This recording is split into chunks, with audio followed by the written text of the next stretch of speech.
Dear spiritual family, dear human family, dear respected teacher, I just want to do a check-in. How many of you at Deer Park for the first time? Okay, about maybe a third of us. Welcome to the mountain. Welcome to your refuge from your home. It's so nice that the monastery is being, Deer Park has been open for a while, so we are so, we're so lucky that we are able to share this space with you and for real physical people to come up. We know how much it must have been trying for you for the last year or two. And in fact, today in Plum Village, the Dharma teacher will be meeting on how they're going to open up. So many of our centers have not opened up yet. And to see you sitting there in the chairs and the cushion, it makes the monks and nuns very happy. Because this mountain is just too precious, too beautiful to not let people come up and take a break and just walk around. Of course, enjoy a nice vegetarian meal too. We've also brought that back. So thank you for coming up. And just wanted to let you know that myself and Brother Phap Linh were able to attend a recent conference. We just came back from a few days. And we just feel responsible to kind of give a report of what happened because we had so much support from communities and Sangha throughout the world. You know, they were really praying for us that we can really bring the message of our teacher and our community into that space. It was quite of a last-minute thing. We had 1 week to decide. It was intense, trying to decide whether to fly all the way over there. And we were trying to find if there's some other monk nearer. So we had an invitation. We barely got 2 in. If we had more heads notice, we would have gotten maybe 10 monks and nuns walking around. And so this is today, Brother Phap Linh, myself, we share a little bit about the trip.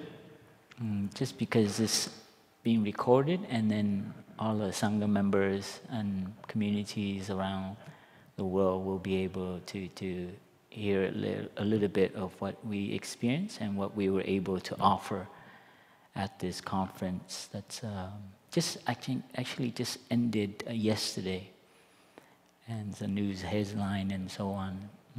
We also thought it was important for us to reframe and share how to practice in this element, with the element of what is happening to our world, to the humankind, to the planet. And so this has been always an important issue for our teacher as well. So he came from, he was, I guess, a refugee as well, asylum seeker as well, from a war between powerful nations. But I remember he and Sister Chang Kong also were very concerned, and I think they gathered for scientists to look at that very early on. I think it was 1977 in France. This town called Menton in France. And so this is something we know our teacher and was very concerned from early on. So my brother and I, we continue that effort to bring a spiritual dimension to what is happening in terms of climate, in terms of social, racial injustice, and what we're doing to nature, to other animals, and the planet in general. So it's not just climate. And so this is today. So we hope you find it nourishing and fun and helpful. So we'll begin with that. I will share a little bit about the trip in general, some slides, and then Brother Phap Linh will share some.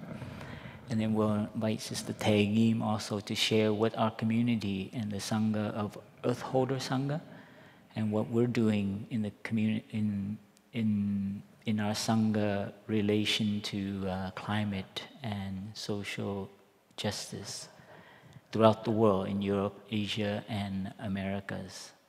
And so this is, and then we'll hopefully have some time for question and answer at the end, just to open up for anyone to share as well.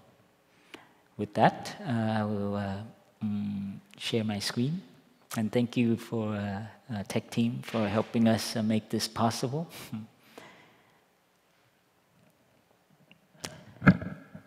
Before I start, I just wanted to, just pay gratitude to the whole entire community to support our going. It was very difficult situation to make that decision to go, and we know that there's the impact of having to fly around. And my brother and I, we were a little conflicted, but my brother said, if we're gonna fly, if we could fly somewhere, where would be the place to fly to? It would actually be at a conference, to bring a different voice, to represent a different way of looking at this, the problem. And so for us, we're aware that right now at COP, usually it is very like politicians and investors and corporations, they're trying to discuss how the world should be, and making big decisions for the rest of the world, especially from northern nations making decisions for the rest of the other hemisphere, the southern nation.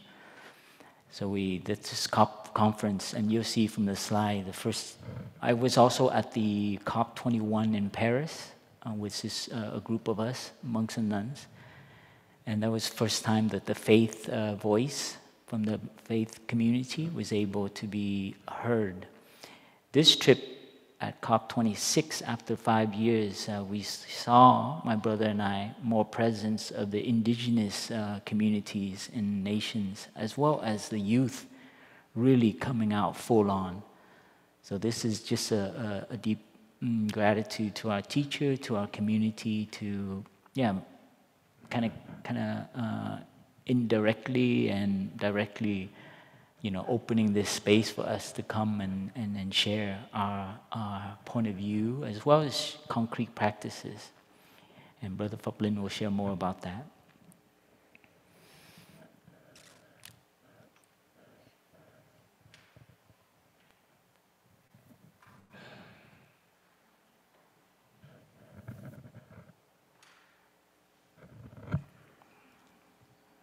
So this is my brother Phap Linh, he is so aware that to let people know how we experienced the place. So he, throughout the trip, he did little clips of video just to allow you to see what we experienced. Crazy. I mean, I went from intensity back to Deer Park. It was kind of like I didn't have a decompression chamber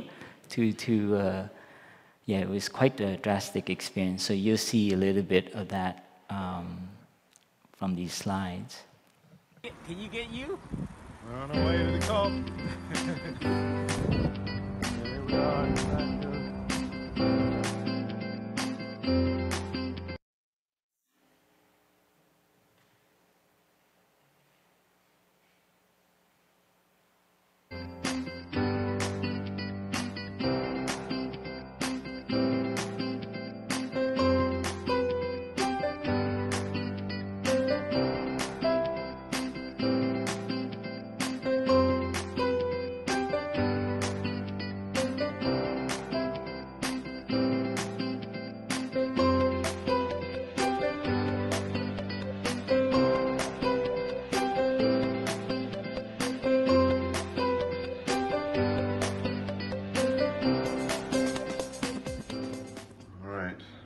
Monks at COP26. This is our morning routine. So every day we have to do our little COVID test.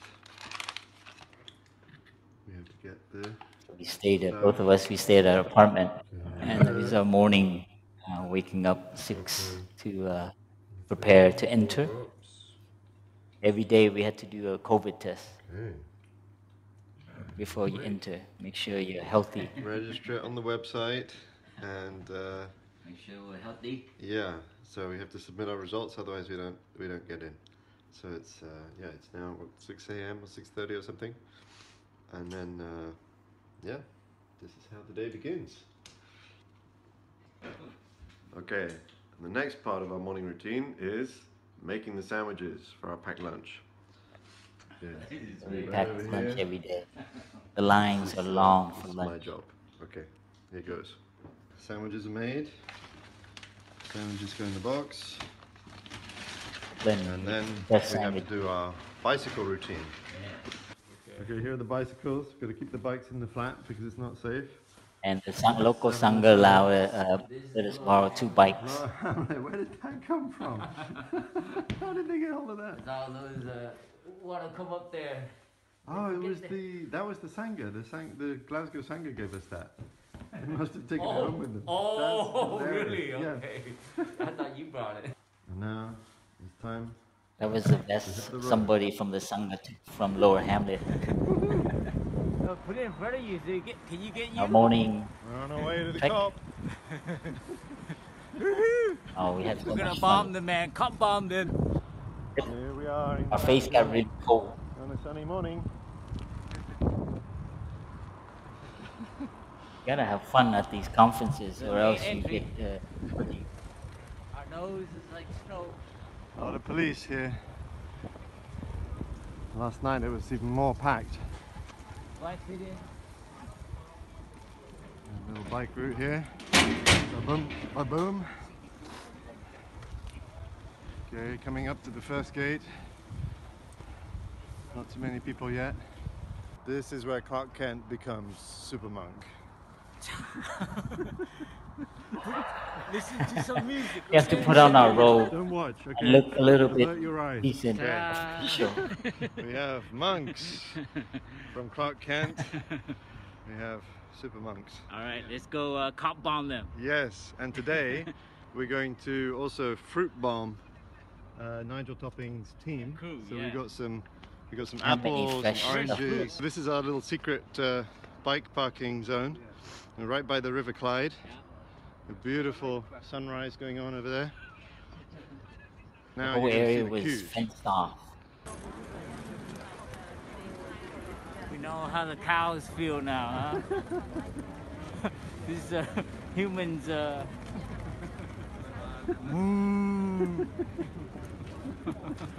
Compassion for the cows. Airport security, metal detectors, everything. No filming.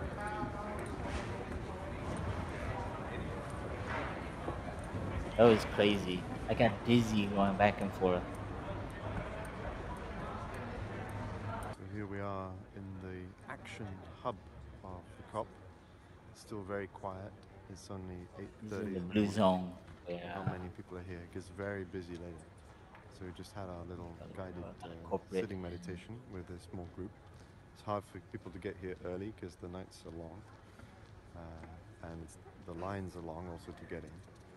So we just have a few people, but they're very wholehearted, and yeah, it's very beautiful, the sincerity and the love they bring to their work. So we're just having a little sharing after the sitting meditation.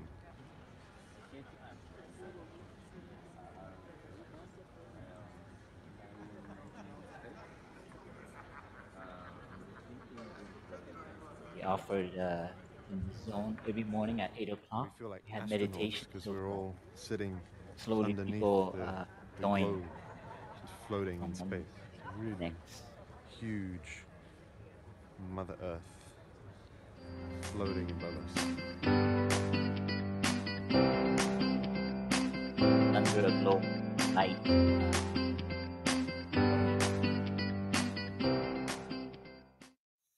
Well, I hope you enjoy that. So that was we were very lucky. And the site was an old, how do you call it, shipyard, where they built big ships and no longer used. So it's quite symbolic of the era, industrial era. And now the need to move on to the next And this is us having fun. This is the zone, the blue zone area. A lot of people meeting up, a lot of things, a lot of press as well. So this zone here, so we would be in the circle in the middle. And it was especially for the two champions, Nigel and Gonzalo. They're the two champions of the, they invited us to come. They actually attended the TED countdown and were so moved by the presence of our group. We had 5 monks and nuns that time. And that's where they decided, that's like, wow, we need you to come to our real COP because we need some of that calm. And so we came there to lead meditation for their whole staff, both their champions. So that was the impressive best for us going. It was last-minute invitation. And as well as the TED group and the Club of Rome. So those three together invited us to come to share our perspective. And this is Club of Rome. We were able to be on panels. During the conference, we were help facilitating meditation, and then we would share listening to the bell. And so you imagine all these people, experiencing meditation for the first time. So very practical as well, because a lot of people are really tense, really like, how do you call it? Just, and Phap Linh shared about this. We brought a bunch of acorns from our teacher's deck from Plum Village, our teacher's hut. Next to it was an oak tree, and many oaks let go their acorn this season. So Sister Hingi made a whole bag for us, and we had it in our pocket, and it was our prayer for them. But it was great because people would give us their business card, and what do we give back? We give them a seed. And some people got it, They go, do you have a business card? And we give them and they're like, yes, I know what to do with this. And so others, they was like, what am I going to do with this, So we shared about that. And other times we're invited to be part of a group to share our perspective on the situation and how we can improve. So the TED group also, we had a wonderful discussions online, if you can hear about that. So we're also, besides sharing the practical things, we were able to share our teacher's vision, our community's vision of how to get to improve human relationship with the planet, with ourselves, beginning with that.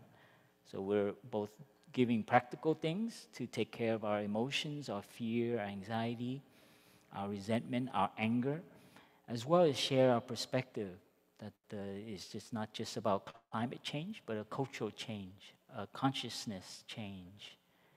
We relate to nature, and not as a material thing, but as a spiritual, that is part of us. And we were able to participate in the Fridays for the Future, the student march. And this was wonderful. We just come from we wanted to go home, rest, and ride our bike, and we ran into the march and stayed there for longer than we should have.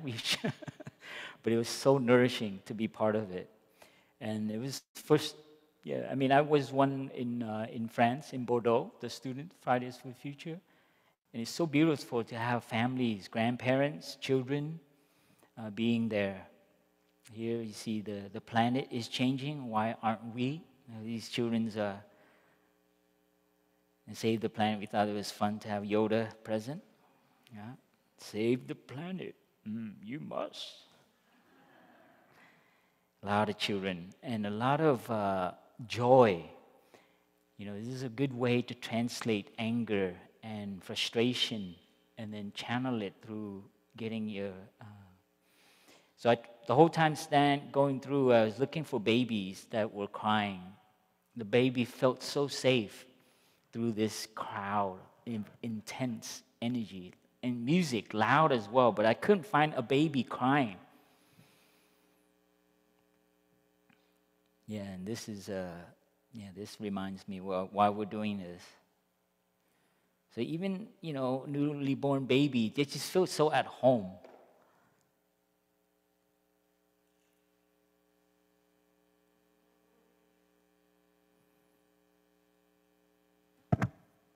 She's, oh, look at these adults. So cute. And see the whole family participate. Yeah, I stood there trying to look for someone who was scared, a child that was scared. And people brought art. The XR people were there as well. So there was a lot of celebration. People out of their windows. And we also ran across like random journalists. They would ask us, what are you doing here? And then Brother Phap Linh was great. He was such a Zen master. He's like, no, maybe you should ask us who we are. Like, who am I? And where are we? And where are we going? And then the journalists would go, yeah, I should ask those questions. So we kind of flipped it around the journalists. We started interviewing the journalists. But this was a wonderful moment. You know, they just curious why these two monks are walking around slowly around the campus. And we had interviews with all kinds of people. And then there was the indigenous communities throughout the world were traveled quite a bit to be there to represent like their voice. And people from the North and South Pole were present. So ice, an element, was there, and they had a place, a voice. So even the elements were represented. And we came and gave a hug, and it was really cold.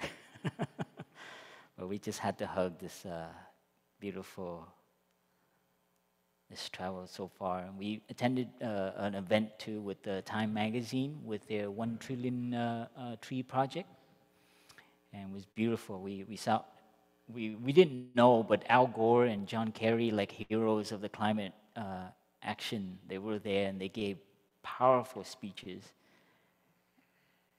And then we had an outing as well with some local friends, Sangha members.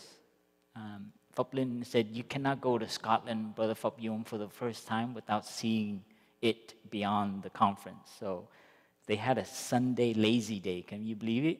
At the COP Sunday, no meetings. I'm sure there was meetings, but we took that opportunity to go and see the Scottish coast and visit a castle and a forest. So that was a little lazy day for me and for us. And in the evening, we also joined like a powwow. The indigenous groups were camped at the grounds of a castle, and our local Sangam was involved with that, so he invited us to come join them. So there were indigenous people and the trekkers, the people who march from all over Europe to come to Glasgow. They were there, so it was basically the how do you call it, the cool people, I guess. I'm sorry, I hope this doesn't, but Phap Linh and I were like, God, this is amazing. We were like around fire, and they also got us to stand up to share as well. We felt out of place to come up, but we were able to share some of the Plum Village song. And that was a very wonderful moment for us to touch a little bit of Plum Village, which is a little bit more rustic and not so suit. And we were able to also be invited to come to a gathering organized by New York Times. It was a gathering of trees. And so we were able to speak there as well to share. We had many of our events during the COP was like little like pockets of 5, 10 minutes and so on, you know, but this time we had like 45 to an hour to share wholeheartedly our practice and how people even did the movements to release some tension in people. And there we also got to really share. We were able really through this trip to be ourselves and to share what we feel about things. So that was a wonderful part of the trip. And I don't know who took this picture, but it is actually the whole trip for me. Knowing that my brother Phap Linh was going. I haven't seen him for 2 years. So I think that's it made it very precious for us to nourish ourselves as well. to nourish our relationship with other members of our community. And for me, that's very important. We might be ambitious, we have many causes, but when it comes down to it, you know, how do you treat people here and there who are living with you? So this, for me, that was an important element. Brother Phap Linh and I were so connected. We were such in sync that we didn't even plan our day. We had 1 or 2 events, and we left it open. And throughout the trip, throughout the 10 days, we felt like there was something. I'm sure the Sangha helped, knowing that they were praying for us too. But every day, the magical things happen. There were so many magical things that Phap Linh and I kept looking at each other. It was like, wow. So I think that was the wonderful aspect, that we allowed things to flow, and the whole time, I remember so many times, just like things would happen on the trip that was unplanned, but it's exactly where we should be, and the right person we wanted to meet and give input to, and it would come right up while we're walking. And so this is, for me, the miracle of the practice, that you trust as well and not be so scheduled. So that was a kind of sideline element, that to allow magic, that's what we kept saying, to allow magic to be there. Because so many times things happen, and it happened to other people too. We would like, you know, one of the champion, Nigel, would come and he would sit in the circle. We'd finish our meditation, and he had a meeting. And then, you know, he said hello to us because his circle of meeting was next to us. And as soon as he turns around to have his meeting, his assistant tells him it's canceled. Then he turns his chair around and says, hey, can I be with you guys for 20 minutes? So we ended up speaking to him. And he had twice he met us, and his meetings were canceled. And he was freaking out and said, you can come to us anytime if you want a meeting canceled. And that happened to a woman who was also in the media, and she came near us, and she got canceled. And Phap Linh and I go, wow, man, we're doing pretty good. So we came up with mottos for the trip. It was we on the business of businesslessness. So people would ask us, what are you doing here? We're here to offer no business. And they're like, what? And then we're also the off-ramp. You know, anytime you want your meetings canceled, come near us. So we call ourselves the off-ramp. And so many things like that. We had so many fun mottos that came up. Anyways, this is something I want to, you know, from that, I'll move it to Brother Phap Linh to share from his perspective here of his experience. How do I do this here? You're going to do that, Kenley, I guess? Well, thank you. Brother Phap Linh, did you hear that okay? Hope I didn't. Hello, dear respected Thầy, dear Sangha, worldwide Sangha. So wonderful to be together. This is like a festival. I can see there's almost 300 people connecting online, and I imagine there's quite a number of people in the hall in Deer Park. I can't see it, but yeah, it's wonderful to be together like this. And thank you, Phap Dung, for sharing so beautifully about our time. And it's so wonderful to see those pictures, and the video brings back so many wonderful memories. Yeah, so I want to share a little bit.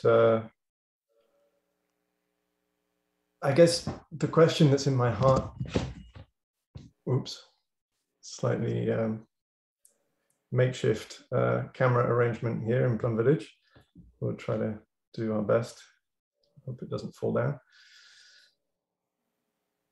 So the COP meeting just finished. It was extended by a day, and there was a final concluding text, I think, that was published last night, Saturday night.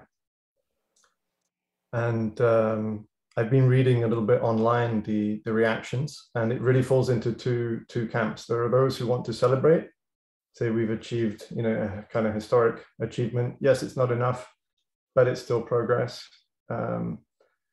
They say that with the Paris Agreement, we would have been heading for just under 5 degrees of of heating, or no, 3.7 degrees of heating by the end of the century, which would be obviously total disaster. And that with the new commitments based on this current agreement, if they are maintained, which is not clear at all whether they will be, if all the commitments are maintained by all the various governments, then we would be heading for something like somewhere between 2 and 2.4 degrees of heating, which is still disastrous, but it's better than 3.7. So is that a celebration? Should we be happy? Is there progress? Some people are reporting it like that. And then there's others who are saying, it's not a COP, it's a cop out. It's a disaster. You know, we have sacrificed the lives of our future generations of children living now, of other species, in order to satisfy the interests of a few fossil fuel companies. So these are two different extremes of kind of telling the story of the COP right now that are happening in the press. And so it's very hard to know how, you know, how should we respond to that? Like, which one is true? Are they both true? The COP is a very complicated process and there are a lot of things going on. So the outcome of the COP is not just the document. It's not just what was agreed and, you know, in those paragraphs. It's also millions of conversations that happened, millions of meetings, millions of collaborations that may have been started by the coming together of those people. And there are many, many voices that maybe are not represented in that final text. So the voices of the youth activists, the voices from the Global South, you know, largely they were not allowed into the plenary sessions and into the negotiation sessions. So their voices are not in that text, but they were in the COP. And there may be a lot of things that we can't see that are outcomes of that coming together of humanity. So it's hard to say, like, what is the result of it? And what I wanted to share with everyone tonight is, sorry, it's evening here in France. Maybe it's morning there in California. But what I wanted to share in this present moment, wherever you happen to be in the space-time continuum, is not an interpretation, is not a kind of, it was good or it was bad, you know, it's a disaster or it's a success.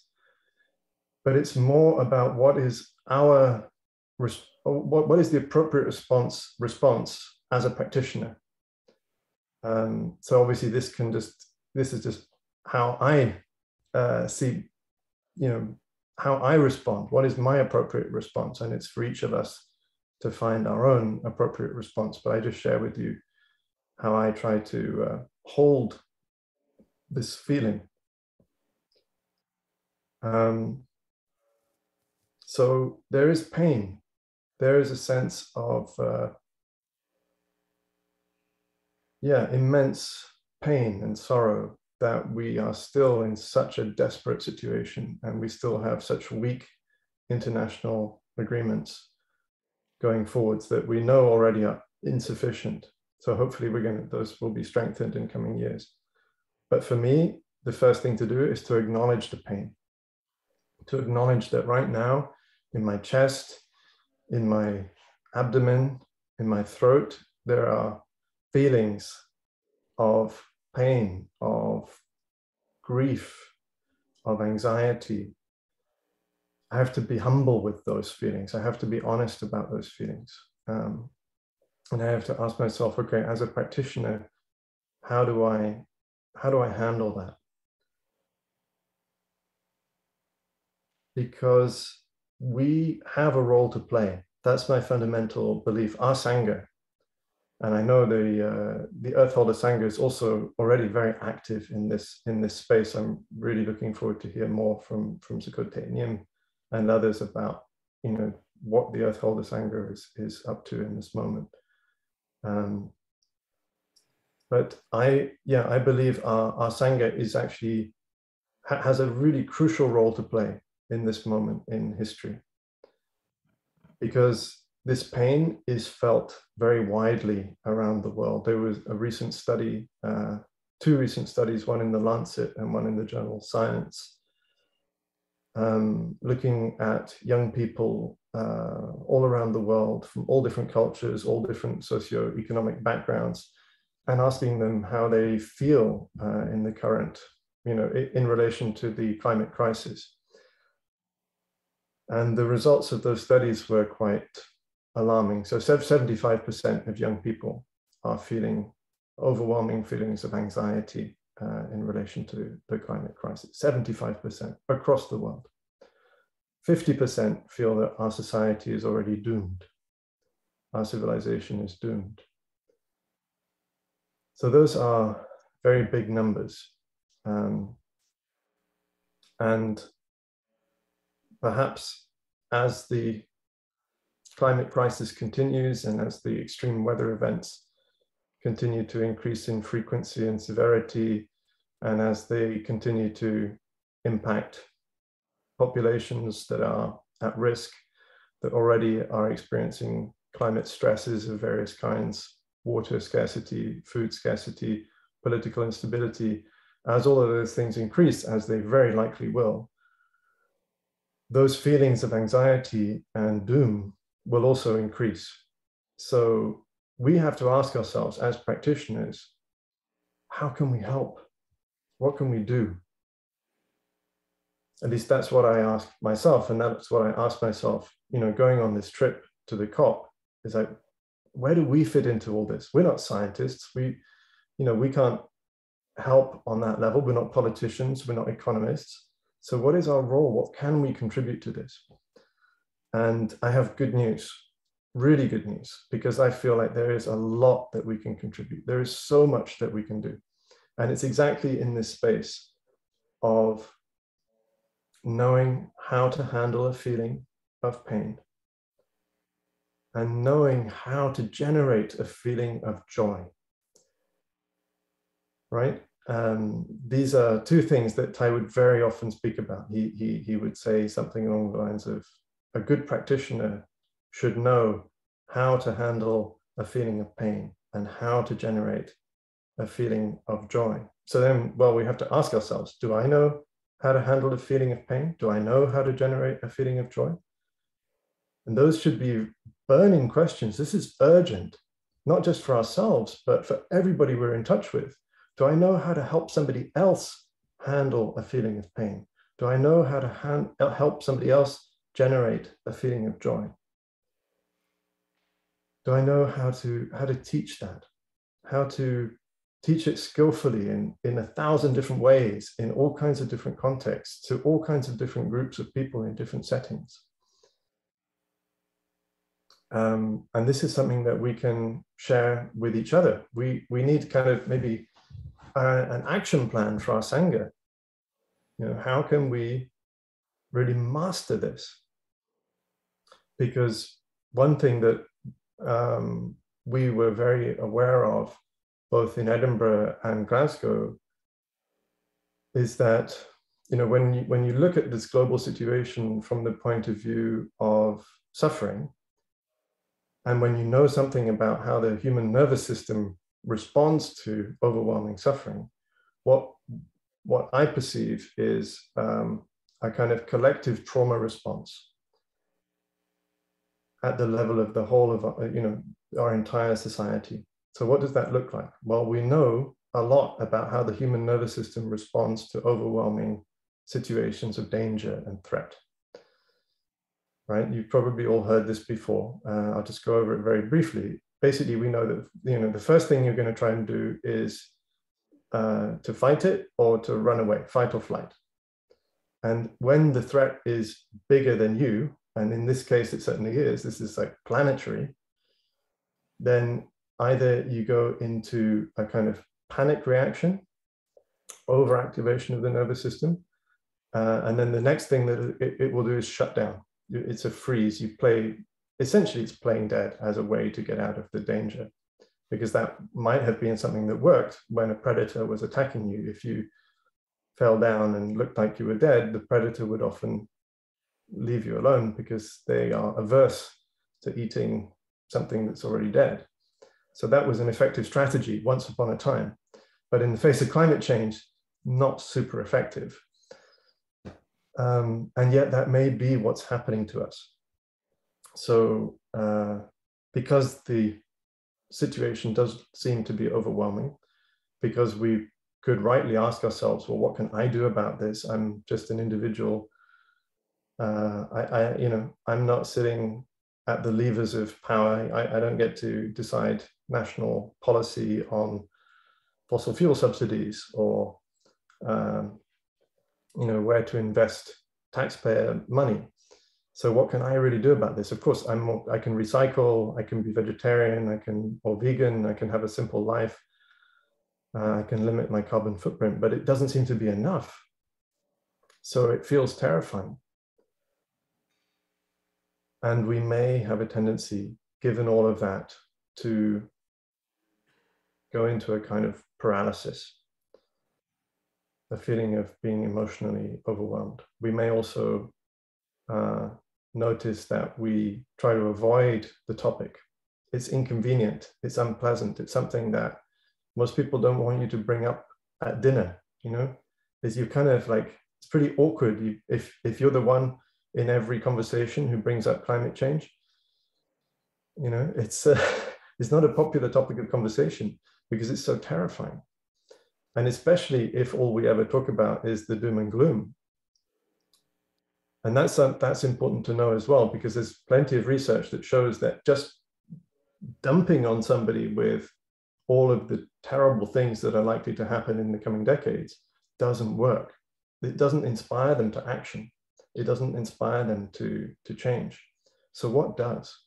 How can we inspire each other? How can we move through this skillfully as mindfulness practitioners? Phap Linh, can I share a quick story very related to what you shared? Now that you're sharing it, I remember when we first came there the first time, or the second time, I think, we just were not anticipating how long it would take to enter. So we're actually late. And we're like trying to cut line. We're like asking permission because we had to go meet somebody. And we didn't want them to be waiting. And yeah, people react differently when, they meet people in need. It's like, no problem. And then others would say, no, well, you should have thought about that. And then we was like, okay, we really got to cut this line. So we actually went under the what do you call it? The board, those protection line. And as soon as we came out and we're heading towards the fast lane, and the security guy comes like, "Wah!" He yells, like the whole tent can hear him. And he confronted us, and we're like, and I remember my body feeling like tense up and like, oh, how do I react to this? And so we, like good monks, we followed his instruction and we went back into the line. But I remember standing in line and feeling like, God, that was really bad. 2 monks trying to rush and cut line, I was like, that's really embarrassing, And I was like, man, that security guy is not even aware, But yeah, and so the next day we come in and he's there as well. And he like, I think from his character, he likes to give orders. And immediately your mind is like, you conjure up mental stuff about him. You tell the story, right? We watch him. And so when we got near him, Phap Linh and I were like, we did this soldier. Yeah, and we were like, we made contact because he did the same. And then the next day we would like, every time we passed by, we would say hello to him. And that was for me so healing because it loosened me up and it allowed. And then by the time the last day or near the last day, he was bowing to us like this. Not that that's like, but it's just that simple human reaction of when you're like threatened, you kind of like Lynn said, you have these nervous reaction, animalistic reaction, and it makes you create an enemy out of them. And so we had to counteract that and create joy. So anyway, it's just, Phap Linh, as you were sharing, I just remember that whole transition. Even within a week, we were able, and by the end, we're holding his hand and we're saying goodbye. And it was just such a beautiful memory of how it started and how it ended. Sorry, Phap Linh, I just wanted to throw that in there. Oh, thank you, Thay. It's a perfect illustration. Yeah, so it is, for me, it's a really crucial question, and one that we should all have Dharma sharings about. It's like, okay, so we know we need to have a dignified way to face these feelings of overwhelming anxiety and fear and sorrow and grief. But what is that way? How do we do it, each of us personally? Because what I want to do is to draw for me, the connection between that act of knowing how to handle a feeling of pain and our global response to this crisis. Because we might think that the only place to act is kind of with our vote or on the front lines of a protest. And of course, we have to do that as well. But for me, the front lines of this current crisis, the front line is in our heart. It's right in our heart. So we know that, as you know, globally, we need to mitigate our emissions. We need to reduce our emissions of greenhouse gases, all the different greenhouse gases. We know we need to stop polluting the water and the land. We know we need to stop cutting down the forests and throwing trash and plastic into the oceans. That's all goes under the rubric of mitigation in climate change parlance. And we know that we need to engage in serious adaptation of our infrastructure to be able to deal with a destabilized climate with increasing severity of, weather events, rain, heat stress, heat waves, drought, flooding, fires. We know our current infrastructure is not equipped to deal with the kind of severe weather events that we're likely to see.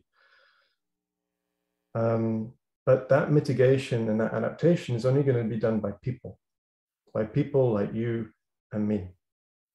And because we all have roughly the same kind of nervous system, we actually know that if those people, including the politicians and the business people and the activists, everyone, if those people are to any degree in a state of panic or paralysis, then their capacity to act and their capacity to act with wisdom, with love, with kindness, with compassion is going to be severely limited by that.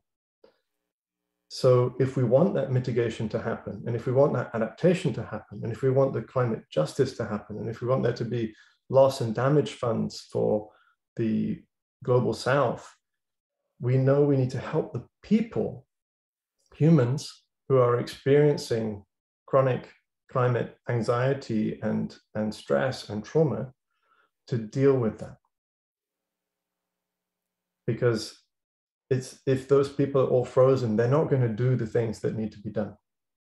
Or if those people, including us, are numbing ourselves out of our inability to be with the pain and the discomfort, because it is incredibly uncomfortable. The more we know about this, the worse it seems to be. In every new scientific report and every new thing that you read in the press, it brings up a lot of internal discomfort.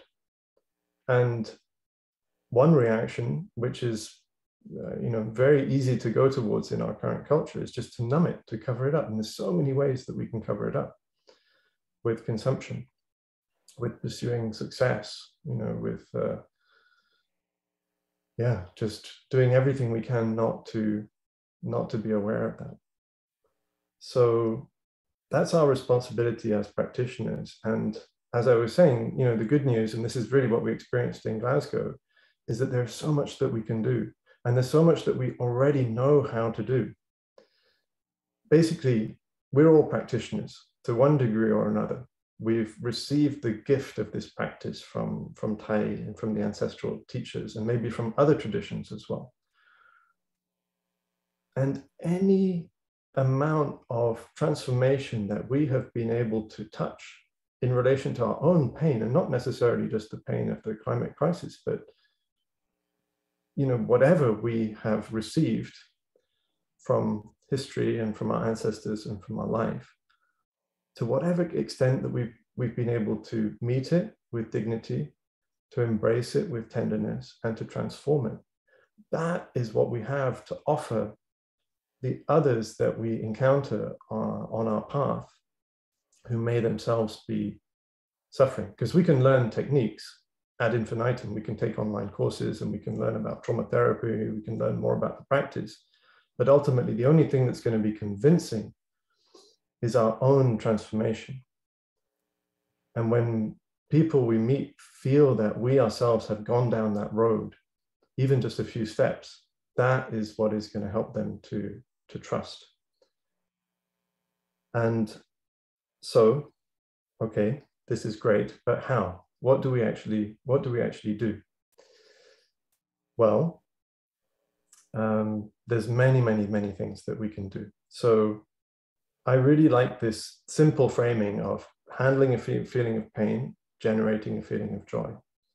And it's important not to underestimate the power of generating a feeling of joy, because we may feel that the situation is too urgent, too desperate, that joy is kind of like frivolous or itself a distraction or spiritual bypassing. Or, why is cultivating a feeling of joy relevant now? This is an emergency. Don't talk to me about joy. But the point is that cultivating a feeling of joy is handling a feeling of pain. That is how we handle a feeling of pain. And the Buddha gives us those instructions so clearly in the 16 exercises of mindful breathing. Before we get to the 7th and 8th exercises of handling a feeling of pain, we have the 5th and the 6th, which is to be able to generate a feeling of joy, generate a feeling of happiness. And they're connected, because we want to create a safe space to embrace the pain. We want to create a warm embrace. And that doesn't mean covering up the pain or bypassing it or, avoiding it or being dishonest about it. No, it means that the pain now has a good friend. It's not alone. And that friend is our joy, our love, our compassion, our tenderness, our kindness. So to whatever extent we're able to do that, then we're able to share about it. And, this is what we really want to share with you from Glasgow, that everybody needs this. Maybe to us as practitioners, it starts to seem like it's pretty simple and obvious. And we start to think it's very basic, but so many people don't know how to do this. This is the extraordinary thing. And the closed meeting we were able to attend, exactly what you're sharing, and it happened. Exactly. So there's this beautiful example. So we were invited to a closed door meeting. So this is not on stage. You won't see any of this on the live streams. There's no recording of it. There were no cameras. This was with the climate champions and the heads of pretty much all of the major NGOs involved in this whole process. So the head of Greenpeace, Amnesty, Christian Aid, Oxfam, Save the Children, and on and on and on. All very, very wonderful, engaged, active people in this movement. And they are in that meeting invited to critique the policy of the UN climate champions and to point out what they've missed, what they haven't got yet, because the UN climate champions are then going to represent them to the UN plenary sessions. So it was a very important meeting for them. Very extreme time pressure. It's just 1 hour. everybody has, you know, just a couple of minutes to share. And yet they bring in these two monks, which is, I don't think they've ever done that before. And they invited us to open the whole meeting. So maybe some were a little bit confused or maybe even suspicious. Why Buddhists? You know, why are they here? What's going on? Anyway, so Phap Dung shared very beautifully, gave them a guided meditation on coming back to the body, calming the body, relaxing, breathing, listening, connecting. And then they went into their meeting. And the meeting was all about critique. So it was quite heavy. It was, you know, these poor UN climate champions, it looked like they were getting buried under a pile of rocks. And of course, all the critique is essential and important, but it's very, very heavy. So at the end of it, I think both of us felt like, wow, it's going to be hard for them to get up out of their chairs and to go to their next meeting and to, you know, answer an email or take a call. Just emotionally, it's overwhelming. All of your work has just been kind of torn down by the people who are really on your side and supporting you and that you have to represent. And they're trying to wrap up the meeting and saying, we're all allies in this space. And, you know, of course, we're all friends and we all support each other. But it didn't feel like that.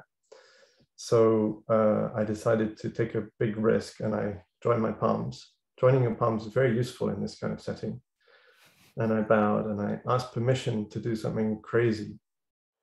And I said, some of what I've shared with you just now, which is, you know, saying, yeah, the human nervous system, we know enough about it that actually we know that there are ways that we can calm ourselves and soothe ourselves that are very simple, that don't take very long. And I referred to a recent study that's been published about holding hands. When you hold the hand of someone you trust, someone you love, your nervous system is measurably calmed.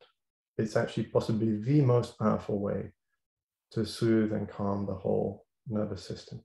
So if you ever have something difficult to do, and if your loved one is close, just ask them to hold your hand. You will feel better. So I invited everyone to reach out left and right and hold hands in this. I did. It was a bit scary because we were not invited to share at the end. We had no time and they had no time and they were being kicked out of the room for the next group to come in. So it was a bit nuts. And also everyone was then, oh, COVID, we can't hold hands, you know. And I said, look, the first thing we'll do afterwards is we'll all sanitize our hands. So please, can we just do this? And then everyone's like, okay. So they all hold hands all around the table. Beautiful. And then I guided them a little bit. And I said, even though we're in a sterile white room with white walls and white neon lights, we're around a white rectangular desk, we're still connected to Mother Earth. We're still connected to all of the millions of people that we each represent. We're connected to each other and we can feel that connection. We can feel that safety, that trust, that sense of being together. That moment in silence was beautiful. We broke through the brain and brought everyone to their heart because it was so brainy, that whole meeting. That moment of silence near the end was probably uncomfortable for a few, I think. It was so beautiful. And then, so we ended there, and then many of them came up to us. One lady in particular shared with tears streaming down her face. She said, I needed that so much, and I didn't know that I needed it because I haven't held the hand of a stranger in more than 2 years. And that was so good for me, so needed. And others came up and Phap Dung just offered them a hug, no talking. I was channeling Sister Dang Yim's energy, so I gave hugs. There was a few that needed hugging. And they would just cry, and Phap Dung's shoulder was leaning. One that shared very thirstily during the meeting, and she came up, and I hugged her, and it took about 6 breaths for her to finally let go. And you can feel the whole body in that moment. It's the hand in the back that Phap Linh shared. The hug has a very similar effect. And finally, you can feel her whole body go, and it just became sponge. Because, you know, in their work, I have to admit, it's tough, and they're doing heroic work, but they sacrifice a lot. And so how much they're taking care of the front line of climate justice is so important. So we have to ask ourselves, how many of these very simple spiritual technologies do we have that we can share?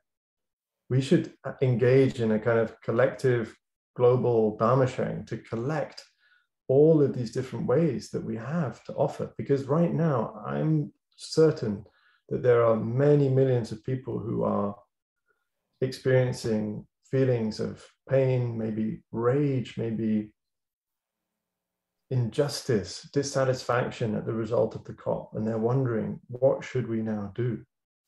And they may say, well, we should be angry.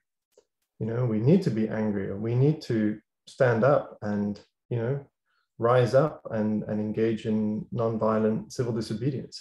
And actually, well, I might agree with that. But it's important to distinguish between, the ways that we can do that, the ways that we can engage in mass civil disobedience, if that is really what we now have to do. We have to ask ourselves, is anger the right fuel? And how long will it last?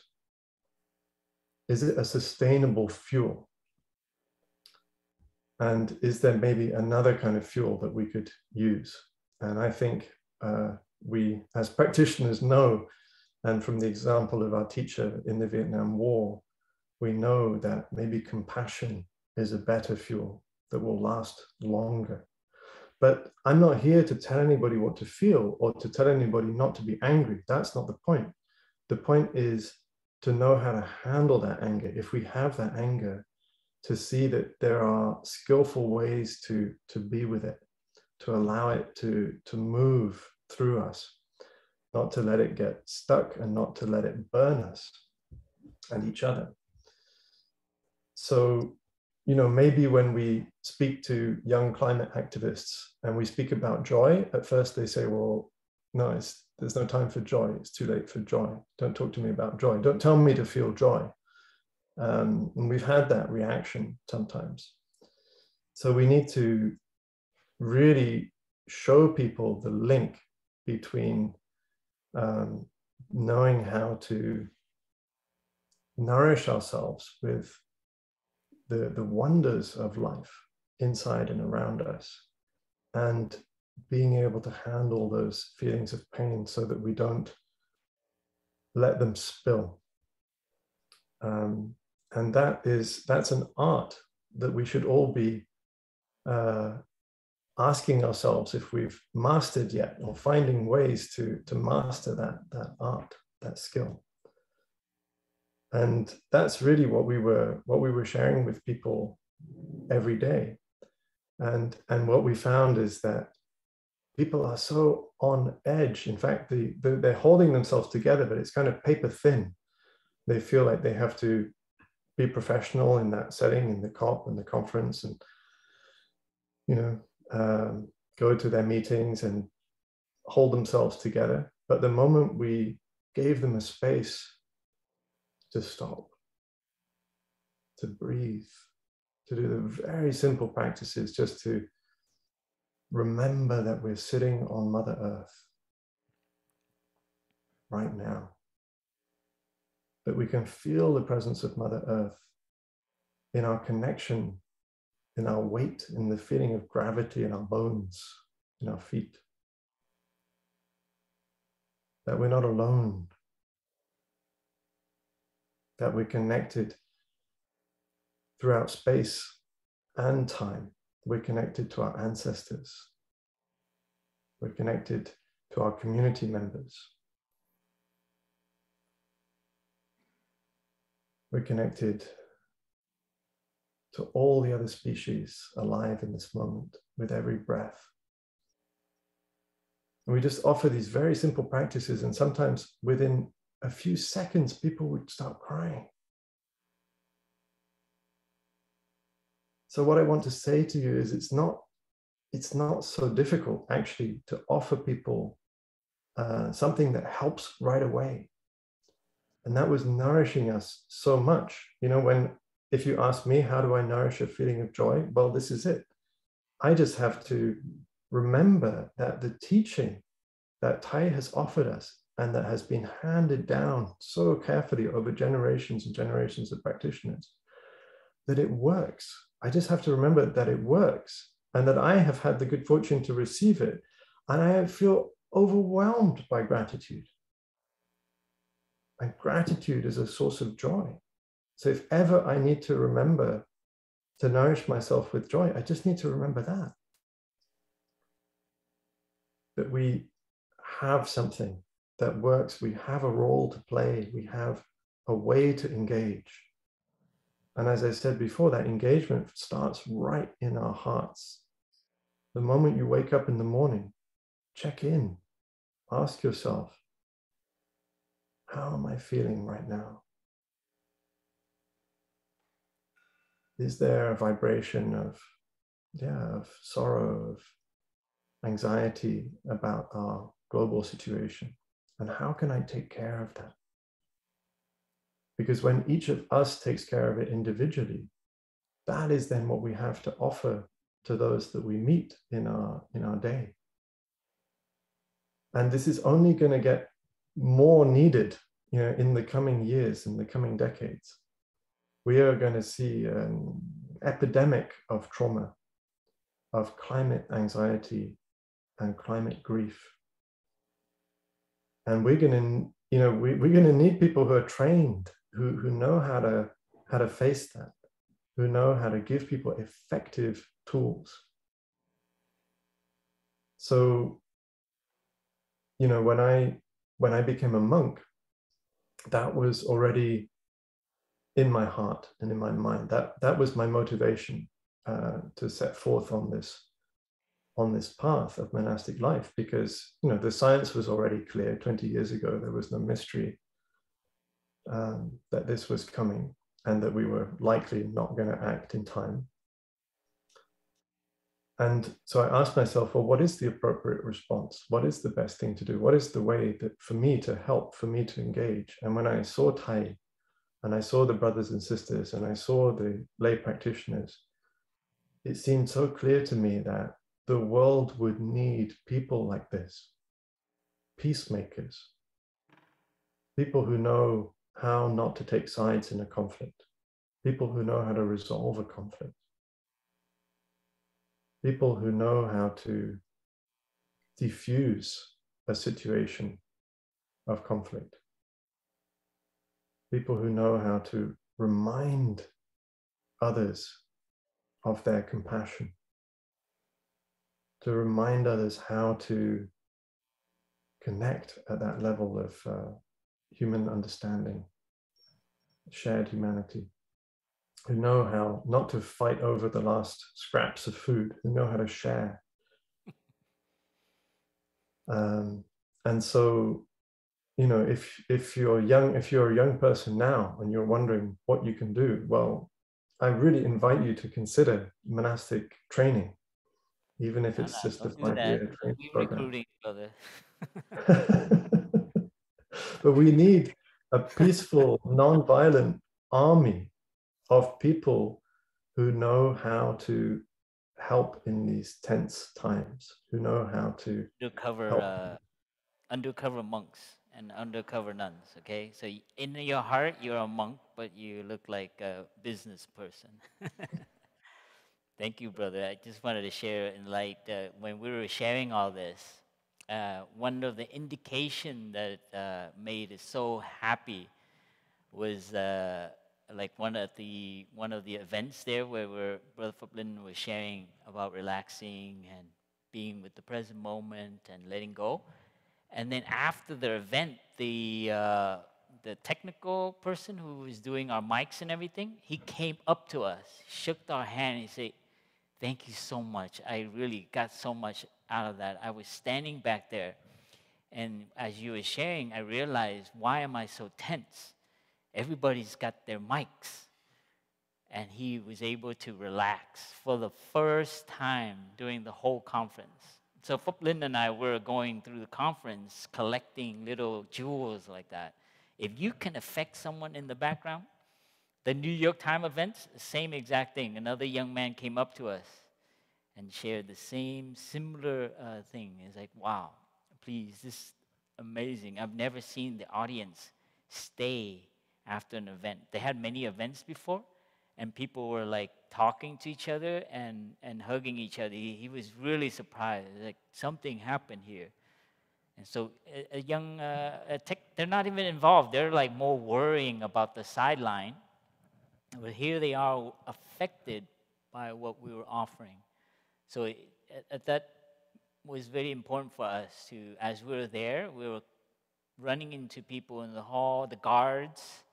We met one that was really tall. I forget what country he's from, but I've never seen someone so tall. And yeah, we had such a real human interaction. And for us, it was important. It was kind of, how do you call it? We attracted that because of the pace we were walking. You know, imagine two brown, bald people walking, and everyone is shooting by like it was one of those movie, fast forward movie. And so we kind of, yeah, and I think that was important to us, knowing that the Sangha everywhere was there with us. So we, I guess, were well behaved or very easy to be mindful, because we were there to offer not just our speeches and our, but also our energy. And so this was an important element in our trip.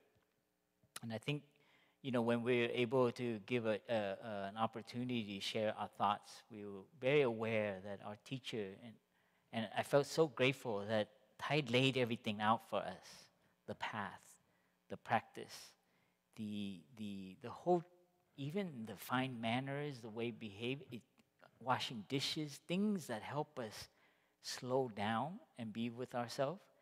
It is like exactly what humans need right now. The reason why climate change is needed and so on is because fundamentally it is a crisis in the purpose of what we're doing as a human species.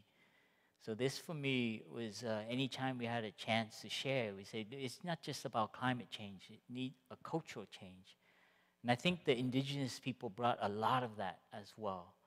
Because here there was a lot of people, science, politician, investment, you know, money and so on, trying to solve a problem that they created.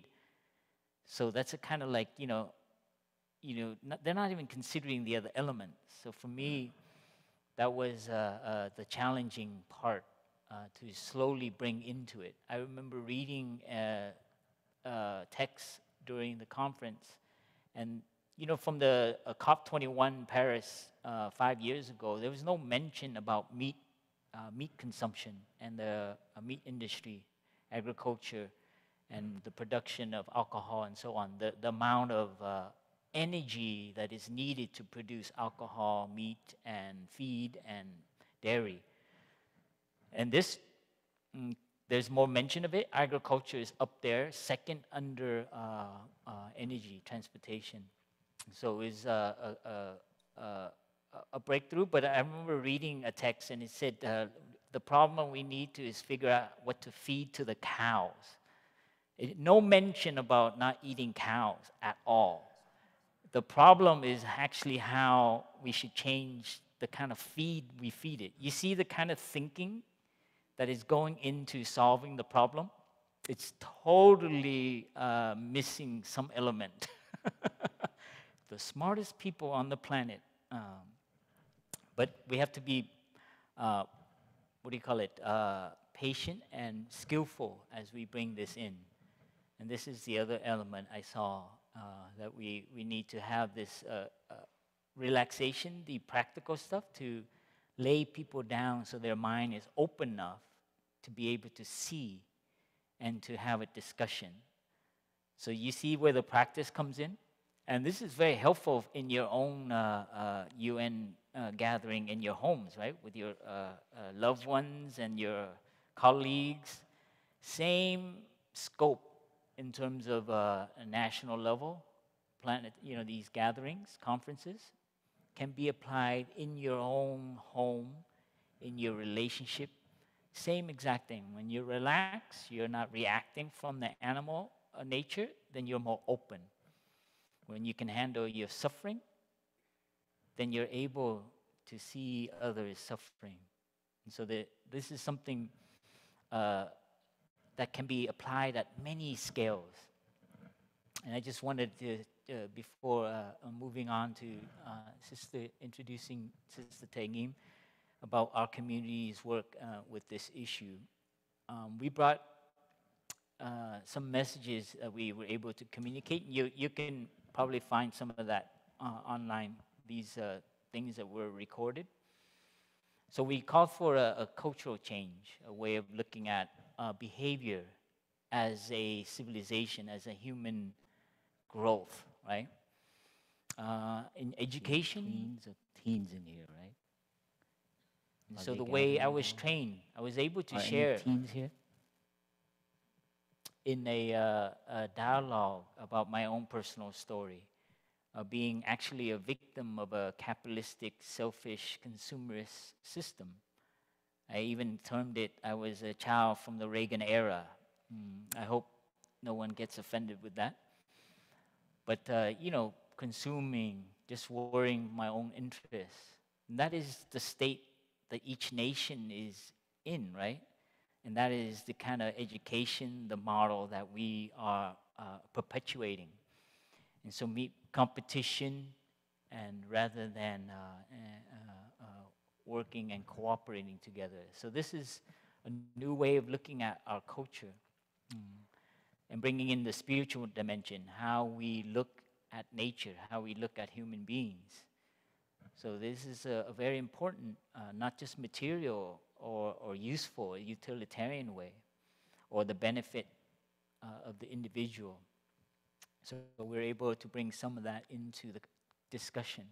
Because a lot of the discussion was centered around money, investment, where things could go, and the science of facts, and how to account for what we've done, and how we can, what's the word? Offset, is that right, Phap Linh? Like people are trying to figure out how to offset. It's the same kind of thinking that made the problem. I was aware of that. I was like, well, we need to bring some more voices in here. The indigenous people don't see it as a problem to be solved like that. They see it as like, you need to change the way you behave, as a human civilization. So it was nice to hear some new voices coming in. I don't know how much it entered the boardroom though. So for us, I think our teacher has created a lot of refuge here. The Sangha, the communities that we're bringing, we're creating little pockets. I call them refugee camp. Unfortunately, positively refugee, a place to take refuge. So in a way, we need to create more climate refugee camps, which is another way of looking at a monastery. You guys are all refugees. You're filled out there with whatever you're dealing with, and you need to come to a place where it's like, come back, where you can re-energize yourself. And so for us, that is, we see the wise Thai, our teacher, emphasize so much on community building, the human way of interacting and behaving to examine ourselves, how we relate, and also a place to take care of ourselves, to heal from our own personal journey, our own family situation. So the community, the Sangha, becomes a spiritual family where you can find that reviving yourself. So that's the kind of a way of framing what we are doing in terms of Sangha building, creating refugee camps in a positive way for refugees from the corporate, military, and the corporate world, right? And as well as potentially in our lifetime, many real refugees who are escaping from their impacted environment. But the other way of looking at it is also little communities of resistance. And this is where the training comes in, to resist demonizing others, to resist our own habits. It's very hard to change a habit. And what we're asking corporations and the world to change is their habit. Where to invest fossil fuel, they're invested in it. It's not easy. So the thing that is really helping me be humble about making this request is look at my own habit. I still have many habits that it's hard for me to change. Our community still has many habits. We still have to drive a car. We still have to fly. We still produce a lot of trash. Now we order more on Amazon, our community. So in a way, it's not to ask whose fault it is, but it's to realize that even in my own self, to convert and become fully vegan was very challenging. So I know how difficult it is for a collective, a group to change, and how to do that as a community, to support each other in this direction. And so the resistance, as well as the resistance from our attention, our mindfulness. Where do we want to pay attention? So there's another war going on, and I was able to share that there. And this is very related to what is happening to the planet, is a war for our attention. They keep us busy, and they only give us things that it's like little bubbles of information. And so there's a war for your attention. And this is how the market, the corporation, the economy is making money from your attention. Every time you click, every time you're like on there for a couple of hours, you're producing money for somebody. And so we are becoming, victims, refugees of a kind of a way of being in the world. And this is a kind of refuge from that, to retrain yourself so that you can reclaim your sovereignty, your freedom. You see the resistance movement? And we need everyone to reframe that. This is not a religion. Actually, I was at a panel and they introduced me as a faith leader. And I was like, I'm not a faith leader.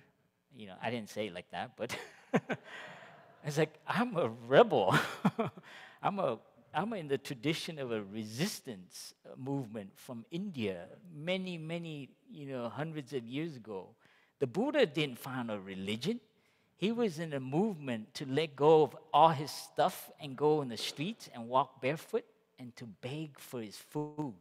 And this is like a rich guy. Can you imagine a CEO, like, what's his name? I don't know, Elon Musk. Let's go of all his projects, his ambition, and then starts begging. Like, no, that world shouldn't go to the moon. We should enjoy the earth. This is the founder of our tradition.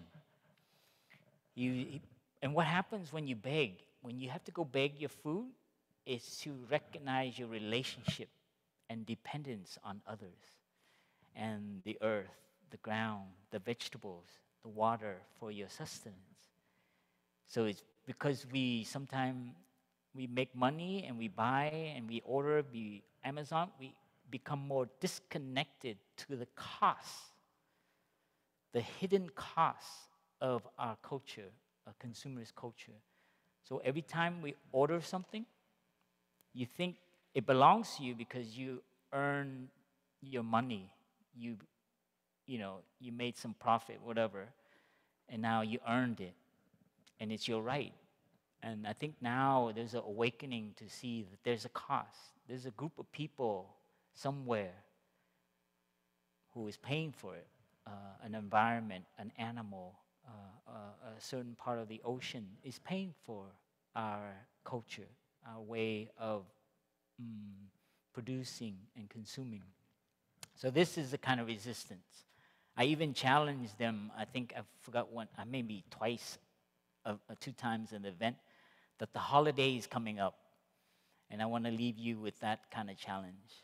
The holiday is no longer about spiritual holiday. It's about getting you to buy and to click. So if you think them changing their habits of fossil fuel emission and all that, try to change your habit this holiday. Not to buy anything and to express your love and your value to your loved ones with a hug, with something you found in the beach, with a natural twigs. Your family is gonna go crazy. They go, what is this? You know, yeah, I love your love life, but like, can you give me something? So be a resistor. Let's see how hard it is, huh? You're gonna get many family members gonna go really nuts on you. But that is what we're talking about here, to change a cultural habit. Because what it is, you go to the mall now, or you go to shopping, they play wonderful music. They make you feel really good. This is all well studied. And then what happens? Your fingers like to, so it makes it, if you do not know your mind, they will colonize it. This is the new revolution. I'm sorry, I hate when I get in these mode. Sorry, Phap Linh. I embarrassed him a few times. I was like, okay, let's go march. But it is, I woke up on this trip and to know that I'm a refugee. My parents escaped Vietnam with nothing. And now I am a refugee of another culture. So this is, I need to calm down here. Where's Phap Linh? Help me out here. But let's, I wanted to, Brother Phap Linh and I went, and we were very aware that our Sangha has done a lot of work and continues to do a lot of work in terms of climate justice. And I wanted to, of course, have to introduce Sister Taegim, Sister Val, if she can share a little bit about our community, Plum Village, Deer Park Sangha, that is their work in this issue. And it's important in a lot of members of our community throughout the world. And so I wanted to give opportunity for her to share a little bit before we take a few questions. Are you able to get her on? Yes, I'm on, brother. Thank you. Okay, wonderful. Sister Taegim. Thank you, brother. Can I ask for a time check? What amount of time do we have? 1 minute, 2 minutes? Let's say, a couple of minutes. I'm not very good at that kind of thing. But I know this is a very special day, and it's not just for, it's for others who are not able to attend. So please, if you need to stretch or go out, please do so. Maybe a few minutes, Sister Tae, to share what you need to share, and then we can move on to hear from our audience. Sure, brother. Thank you. Is that okay? So, that sounds good. So perhaps we can just collectively take just a short time to stretch. Yes, can wonderful. Stretch your arms out. Lace your fingers and then raise it up. Touch the sky through the roof as we breathe in and then release. Breathing out. We'll do that 2 more times. Push out, breathe out. And breathe in as we reach up, breathe in. Fill your lungs and then release. Look like flowers. You can loosen your shoulders as we continue. Breathing out. Breathing in. And release.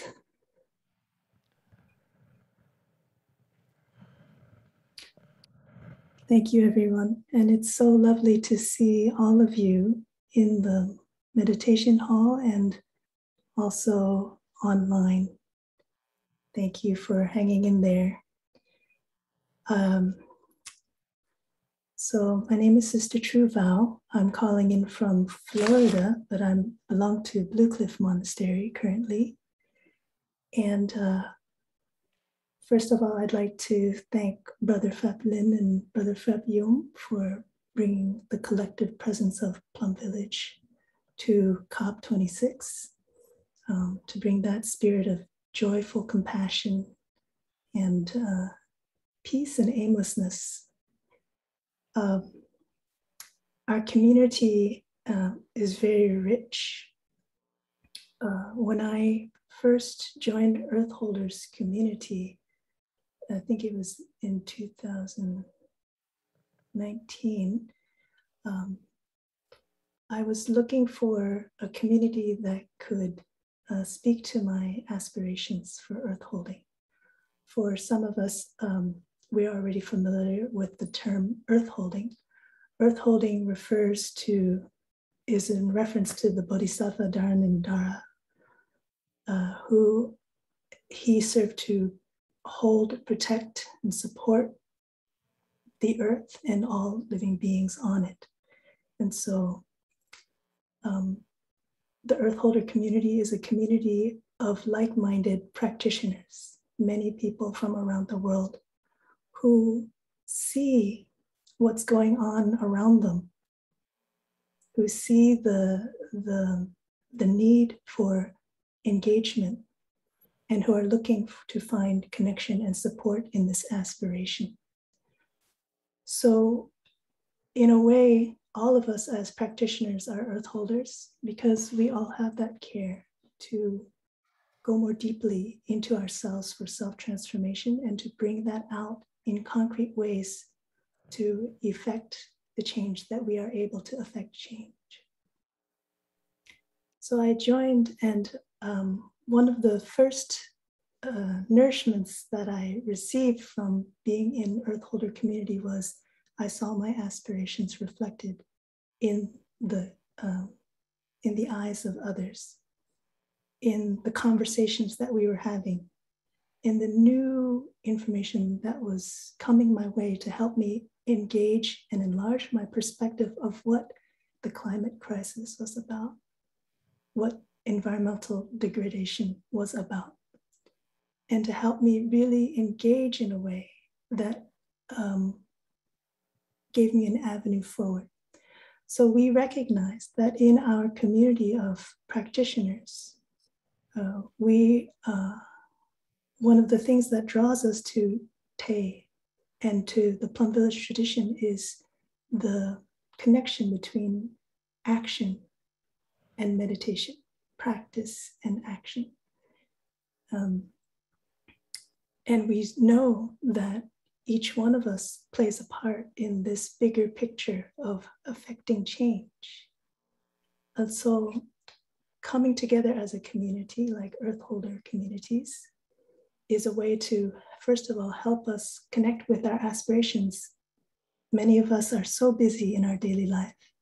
And part of the anxiety is that we have that awareness, and at the same time, we don't have the means to honor our aspirations, to connect and collect our efforts to engage meaningfully. So looking forward, all of us coming together today have that desire to heal, to nourish, to protect the earth and to protect one another as part of Mother Earth. And we do that by connecting with our aspirations and supporting one another through community. So when I joined, the first thing was my aspirations were being reflected back to me. I was able to remember and maintain and come back again and again to my commitment to earth holding, just like so many of us out there are doing now or are wanting to do. Secondly, I saw that there is a wide menu from which to choose. Whatever our experiences are, whatever our expertises are, coming into this practice of earth holding, we can make good use of whatever it is that we're bringing to the table to do the work of earth holding.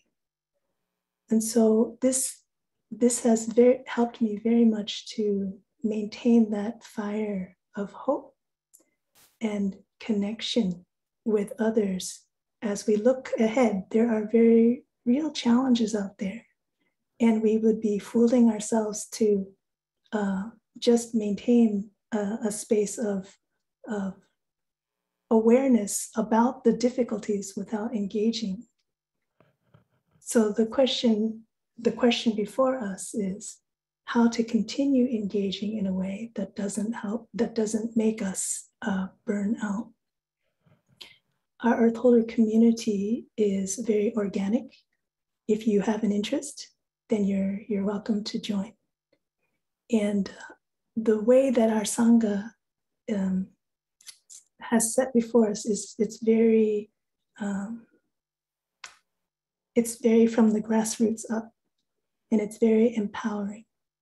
So if we have others in our community, maybe in our local Sangha, who are interested in stepping forward a little bit more directly to support earth holding actions, we already have a mini Sangha right there. We can create an earth holding Sangha right where we're at. We can connect online, and we can grow our aspirations and our actions in a concrete way.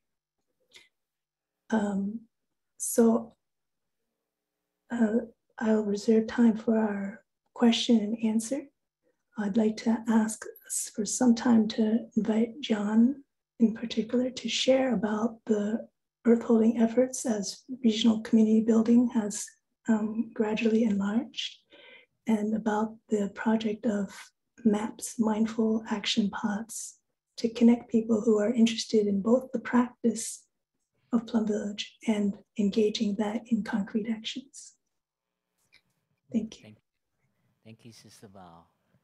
It's beautiful. So this is an online Sangha. You might be involved with your local Sangha, but you feel that aspiration, or you're feeling some of this kind of like anxiety or even despair around this issue, and especially how it's being presented in the media. And please, connect with friends that actually are having those kind of feelings, but also nourishing and inspiring one another as well. So this is, thank you, Sister Val. And now we would like to open up, and it's not just about question, but any for the audience to share any among here in Deer Park, as well as online. And Brother Phap Dung is online, ready to see. If you raise your hand, if you have a question, and even just any comment, if you would like to. We also like to hear from our beautiful community who's been supporting our efforts. Yeah, so dear friends, if anyone here would like to ask a question, we have a microphone in the center of the hall. You can come up there, and we already have a few questions ready online. So we'll start with the first question from Lisa. Thank you for your patience too. This is a very special moment for us, and it's not just for us here. So please move your leg, massage yourself as you need. It's for our worldwide community who's waiting for us to give a report. Lisa? Yes. Hi, dear you? brothers and sisters, dear respected community. Can you hear me? Yes. Okay. So I'm from Germany, talking to you. Yes. Thanks for a very inspiring talk so far. So my question, inspired by Brother Phap Lin's sharing, is how to not get numb or overacted, panicked when feeling very threatened and tensed, and how to deal with strong feelings of guilt.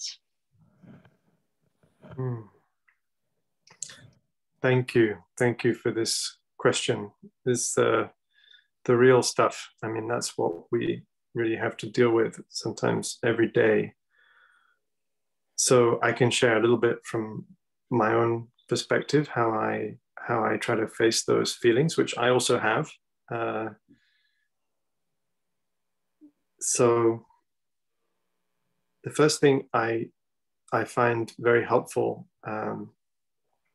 is to distinguish between the story, the narrative that I might have in my mind that might be triggering those feelings. So it might be coming from the media, it might be a conversation I had, or it might be thoughts I have about the situation, but in the form of words in my head. To distinguish between that and the sensation in my body of that feeling that is being triggered. And I have to be very careful with the narrative, because the narrative tends to nourish the feeling and keep it going, and maybe makes it stronger. There's an amplification, kind of feedback loop between the narrative and the feeling. So if I can decouple those to some extent and really just be very, very present for the sensations in my body. And that means to be with the breath, to be really in my body, in the sensations, in what is sometimes called the felt sense of the body. And Tai offered us these ways to talk to our feelings. It sounds maybe sometimes a little bit simplistic sometimes, but it's very, very powerful just to say hello. The act of saying hello, that feeling of anxiety in my belly or that tightness in my chest. I know you're there. I'm going to take good care of you. I heard Tai say that so many times, and that somehow I always misunderstood it. I thought Tai was telling a kind of, I don't know, something for the children or something. I was like, yeah, okay, but I'm not really going to do that. I mean, actually use those words. But I really find that if I just use those words, it's very powerful. And something else which I found very powerful is just to let the feeling know that it's okay for it to be there. So literally just say, hello, my dear feeling of pain. I know you're there. And you can be there as long as you want. And that could be a little scary because, it's an unpleasant feeling. Fundamentally, you want it to go away. And so it's counterintuitive to say to it, you can be there as long as you want. But what I find is that immediately produces a feeling of relief, of relaxation, and of caring. Like if you're with somebody who's suffering and you tell them that you want them to go away, well, they're not going to feel much better. But if you let them know that they can stay and it's okay for them to be there, they may already start to feel better. And that gives us a bit more space and clarity. And then the thing is to try to make us a really big space to receive those feelings of pain. To remember that I'm not just this body. And this can become a real habit, to actually remember, this feeling is being embraced not just by me, but by the whole of Mother Earth. In trauma therapy, it could be called resourcing, so you can actually touch in to your awareness of the environment, the sky, the stars, even planet Earth, her stability, her solidity. And that changes the context where that feeling is. It creates a lot more space. And so the feeling is still there, but it's now much smaller in the context of this vast space of embracing. And that can provide some relief. But that's just, this is, we could share about this a lot, and I want to leave space maybe for Sister Taitnium also to respond to that question, or whether we want to move to the other questions. I don't know. I'm going to stop there. Thank you for your question. Thanks a lot. Thank you, Brother Phap Linh. Thank you, Lisa. I hope that was helpful. Maybe we can have another question. Okay, so just a reminder for those in the hall, if anyone has a question, just you can go to the microphone. So the next question is from Leah. Hello. Thank you so much to all of you and for the entire Sangha and to everyone physically there and online. It's very nice to connect and share this space together. My question was about how to approach people in our lives who have a deep cynicism and a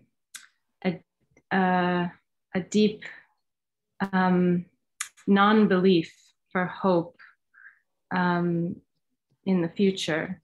I have someone in my life who has gained a lot of success and money, and I see that they say no to a lot of things that might help them. And I don't know exactly how to approach this or other people who have deep cynicism about our future. Thank you. Sister Val? Dear friends, dear Leah, thank you for your question. I think two aspects come to mind in reflecting on your question. For me, cynicism arises when I take a very black and white view of any given situation, whether it's the world or even in a personal relationship. And the second aspect is what is my part in it? So in dealing with that black and white view, one way we can help is to conscientiously remember that our interactions, our efforts, our practice is very nuanced, for lack of a better word. There are many things that we can do to shift the situation into a more positive way. And one image I often like to reflect on when I touch this cynicism is, in one direction is negative, and I just need to turn the opposite direction, and I'm already moving in a positive direction. I don't need to have reached that end goal, whatever that is, world peace, no more emissions, because we cannot wait for situations on a global scale to align before we take care of our heart and act mindfully. So that's the first thing. Don't hold on to a monolithic black and white view. And when we can embody that, it creates space for others to see a different way of looking at things. And with their conditions, perhaps it will encourage them to move in that direction. The other aspect is, what part do I and can I play in this? So we all, like our brothers have shared, we all have a part to play in protecting, healing, nourishing the earth and our loved ones, all species, all people. So all of us have something that we can offer. And for those who are cynical, perhaps it's because they have lost a vision of what it is that they can play a part in. So again, coming back to our own practice, we can share in concrete ways how we're engaging to open up the doors for other people to say, I can see myself in this. I can see myself in this global movement, and my local actions really do have an impact. And it's true. It's not, we're not just saying this because that is the only thing we can do. We all know that big movements all start from grassroots movements. And it starts from small shifts of the sand pile before there's a cascade. So we joyfully and necessarily do this work to help awaken the awareness in one another as practitioners and as activists, right? And this is especially important when we're talking about mitigation, like my brother shared. So there's so many areas, there's resistance, there's relief, there's a lot of suffering going on right now, right? So we can put our hands into so many different areas and not be wasting our time. Thank you. Leah, just leave you with two images. You need to row your boat, okay? You have the practice, you know, the more you learn about the practice, it's like you holding the oar and you need to guide your boat. Don't let others knock your boat. So you know what you need to do, you know how to affect the energy in the room or when you see the person. You have to be a little bit proactive, a little bit ahead of the other person. That's how I deal with it. So the image that has always helped me is like I'm rowing the boat. I don't let things happen to me or the other energy, right? So I try to you know, look at the flower. I do things that are like, I guide it and not become a victim. And the other image is when I can't handle the noise, then don't go in the room. That's another thing. If I'm limited, I'm full, then, you know, it's kind of like, if you can't handle noise, don't go into a noisy room. So I go to nature, I take a hike, I ride my bike. So also know our limits. So those two images help me to be a happy person throughout my whole life as a monk. Those things I learned from Thai. Being proactive and also knowing your limit as well. Thank you, Leah. Thank you. Maybe one more question. Yeah, and then. Yeah. Okay. So we have a question from, the last question from Linda.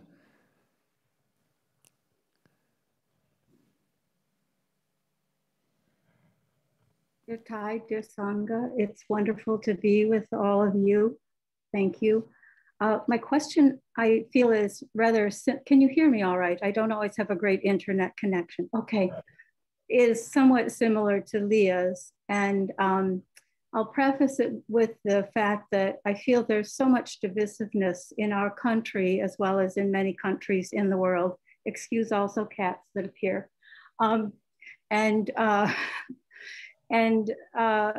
So an approach, the question I'm asking, I think, could possibly be applicable in many situations. So I'll read what I wrote. My question is, what about an approach to practice with those who so fervently deny the reality of climate change and the many, many examples of how this is demonstrated? Yes, the practice, but specifics, please.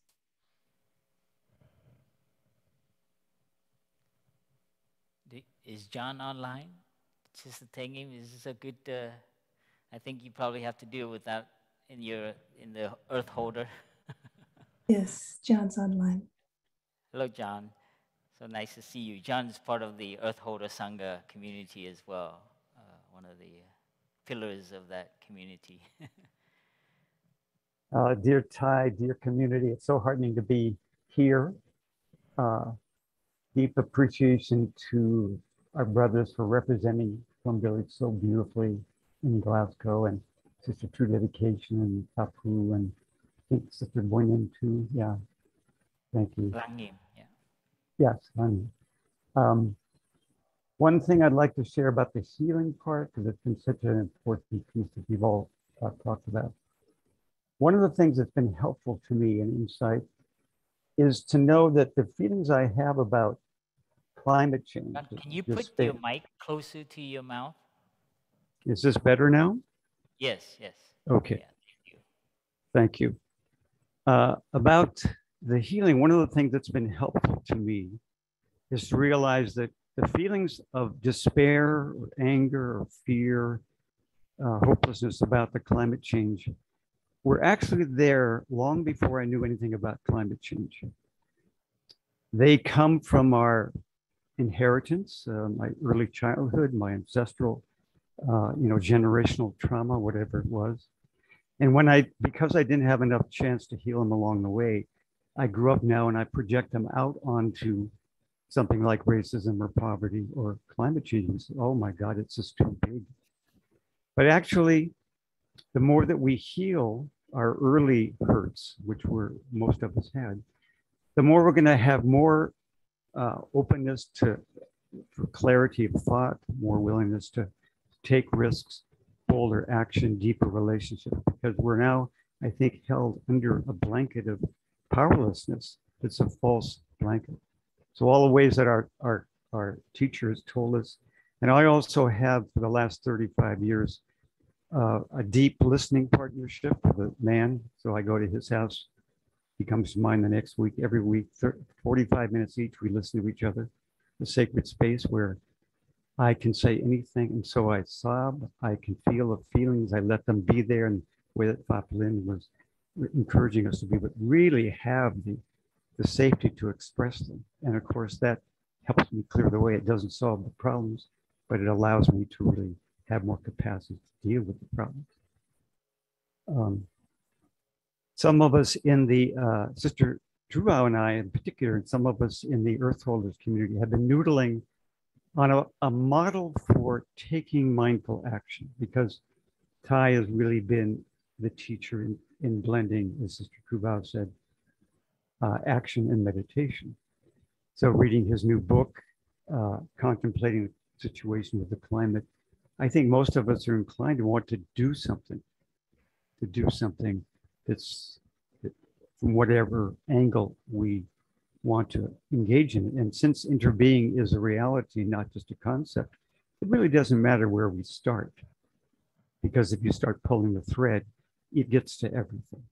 And I always say, well, start with what you love, because then your motivation will be inherent. You'll sustain yourself because you're acting from love. And so the idea that we've been coming up with, which we can share with you, we have a little concept paper about it, called Mindful Action Pods or MAPs. And it has 3 components, just briefly. One is that practitioners form around themselves a small group of 3 to 7 people, 8 maybe. Smallness is important. Intimacy is important. And you do 3 things together. One is practice together to keep liberating ourselves from suffering and opening up the immense capacity that we have for love and compassion and action. The second is to, and they're all related, the second is to care about the well-being of the people in our little pod. So when they get sick, we're there for them. If there's a death in the family, we help them grieve. We celebrate their joys. But we're really there, and we're developing a closeness that we're committed to each other. And based on those first 2, practice and caring for each other's well-being, we then agreed to take mindful action in the space of racial and climate justice.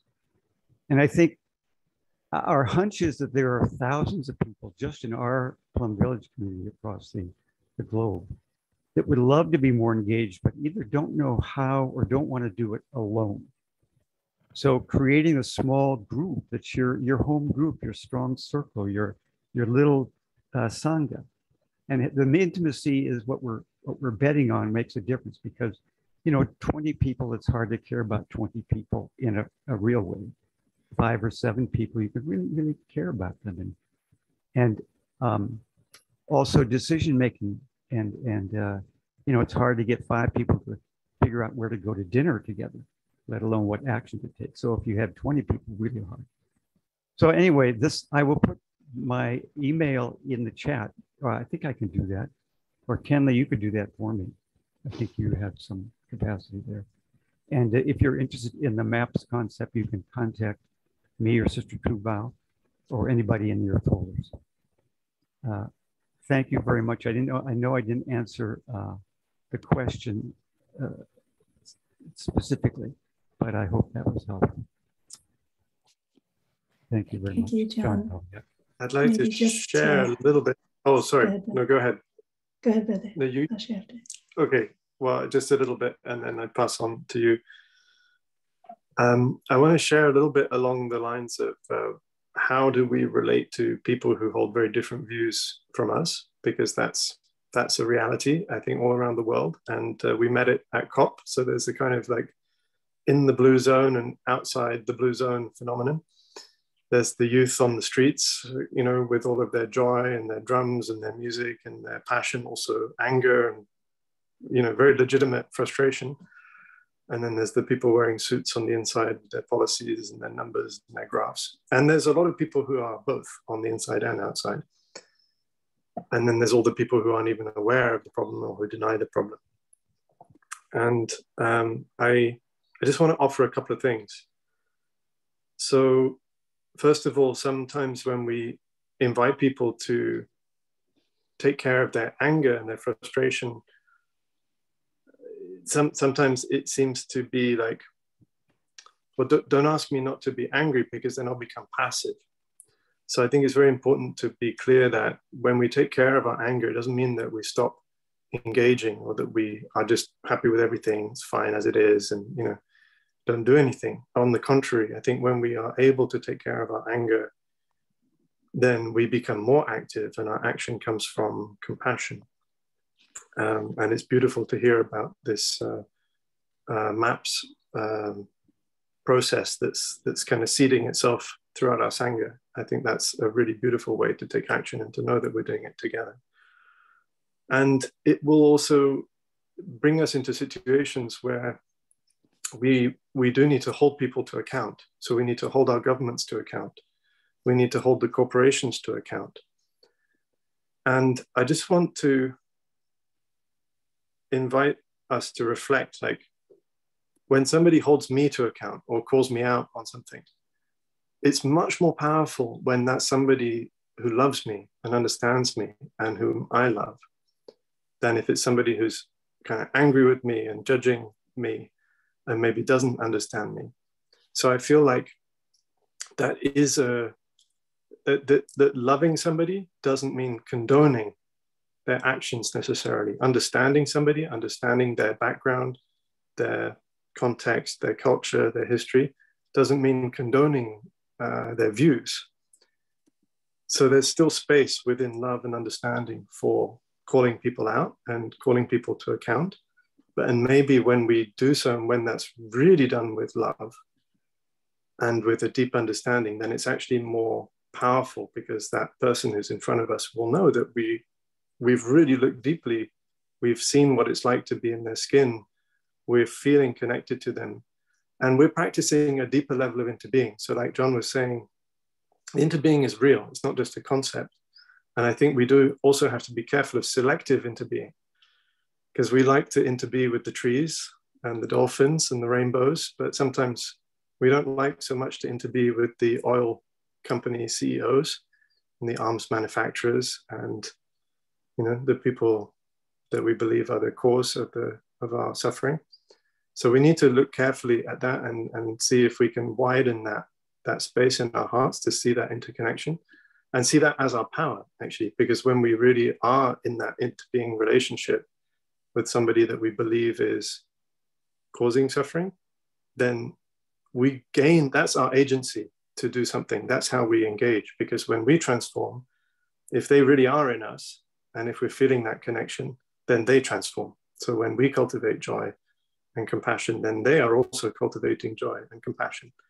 And the other thing, that's just the final thing, is just, yeah, to be relentless, to be stubborn, to be inconvenient. Sometimes we have to call out things and be very inconvenient, but we can have more fun. And I think that's actually very attractive. And that's what happened a lot in Glasgow, that wherever we were, we just ended up having a lot more fun than, you know, some of the other people having meetings around us. And then people get curious and they want to approach. So there's a joyous energy that our Sangha can have that can be very magnetic to draw people in who maybe have different views. So it's a kind of indirect approach to the question. I'm going to leave it there. I hope there's still space for others to answer. Thank you. Val, did you want to add anything? We end.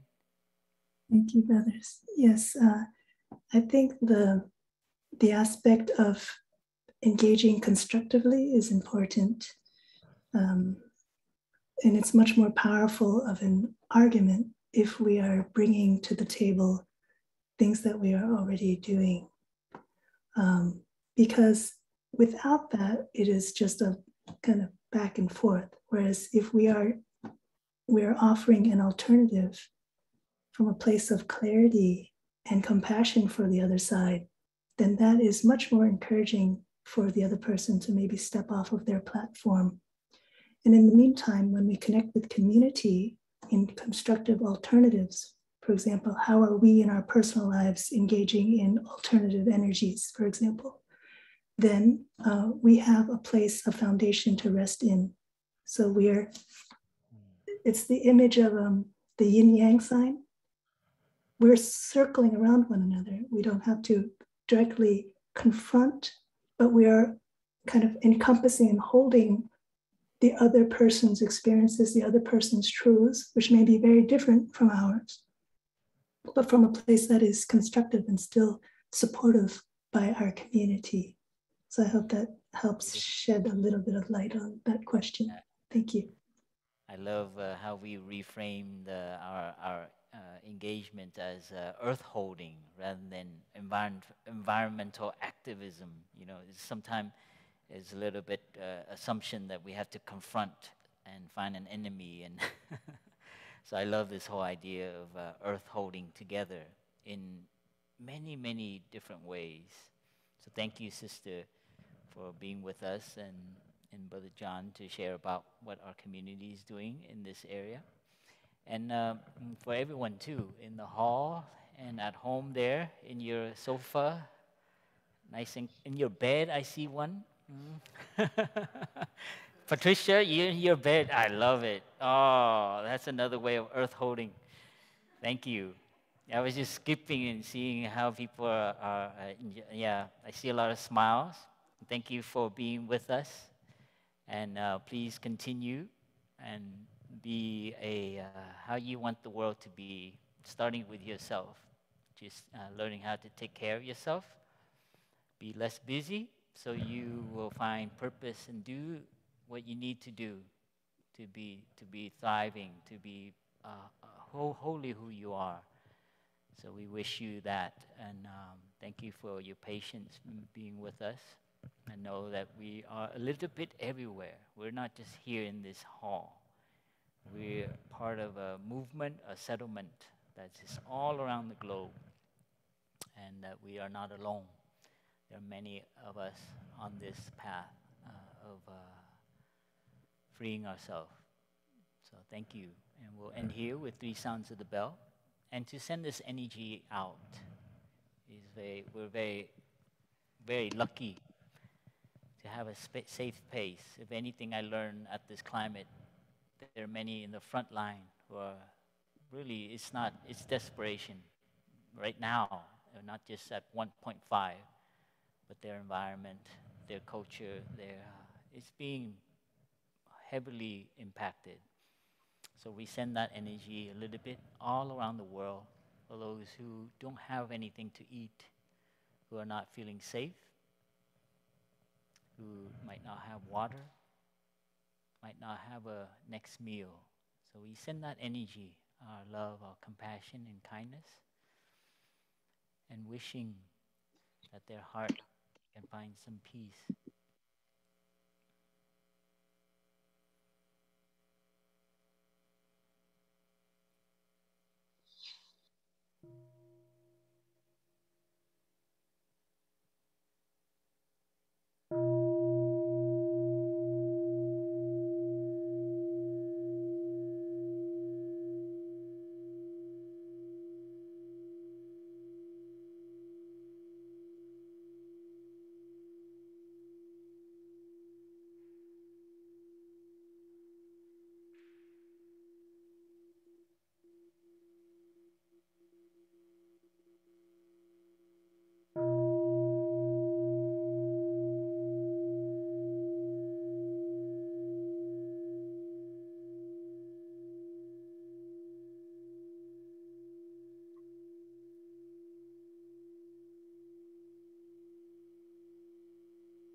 Shout out to our tech team and Brother Blue facilitating, and our translator out there, who's probably throat dry now.